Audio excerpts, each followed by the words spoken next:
வணக்க நண்பர்களே, மதுரையிலேருந்து தினகரன் கன்சல்டிங்லேருந்து பேசுகிறேன். நம்மகிட்ட லோடு வண்டி ஒரு 4 வண்டி விற்பனைக்குள்ளது. Ashok Leyland Dost 2021 model, 2 owner, FC 2 வருஷம், இன்சூரன்ஸ் 10 மாதம், லைஃப் டேக்ஸ் வண்டி. வண்டியோட ரேட்டு வந்து 680க்கு கிடைக்கும். இந்த வண்டி லோன் இந்த வண்டிக்கு 630 வாங்கிக்கலாம். 50,000 அட்வான்ஸ் போடுங்க, மிச்சத்துக்கு லோன் வாங்கி கொடுத்துடலாம் எந்த ஊராக இருந்தாலும். பொலிரோ பிக்கப்பு டிஏ engine, 2017 model, 2 owner, FC insurance 1 வருஷம்.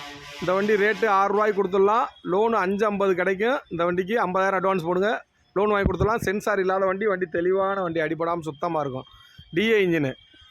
அசோக் லைலாண்ட் தோஸ்து 2017 மாடலு, புது தொட்டி, 4 டயரு, புது டயரு, எஃப்சி இன்சூரன்ஸு 1 வருஷம் எடுத்து கொடுத்துடலாம். வண்டி ரேட்டு 550 சொல்கிறோம், 530 கிடைக்கும். இந்த வண்டிக்கு லோன் வந்து 430 லோன் கிடைக்கும் பிரதர். டாட்டா ஏசி 2014 மாடலு, 4 டயரும் புது டயரு, எஃப்சி இன்சூரன்ஸ் 1 வருஷம். வண்டியோட ரேட்டு 280 சொல்கிறோம், அனுசரித்து பேசிக்கலாம், நேரம் வாங்க. லோன் இந்த வண்டிக்கு 2 ரூபா கிடைக்கும் பிரதர். வண்டி பார்க்க வேண்டிய இடம் வந்து மதுரையில் பாத்திமா காலேஜ் பக்கத்தில் விளாங்குடியில் தினகரன் கன்சல்டிங்கில் நிற்குது. போர்டில் என்னுடைய நம்பர் இருக்குது, நோட் பண்ணிக்கோங்க. 9976122493. வண்டி ரொம்ப தெளிவாக குவாலிட்டியாக இருக்கும். வண்டி தேவைப்படுறவங்க என்னுடைய நம்பர் கால் பண்ணுங்கள். லோடு வண்டி தேவைப்படுறவங்க என்னுடைய நம்பர் கால் பண்ணுங்கள் பிரதர். தேங்க்யூ.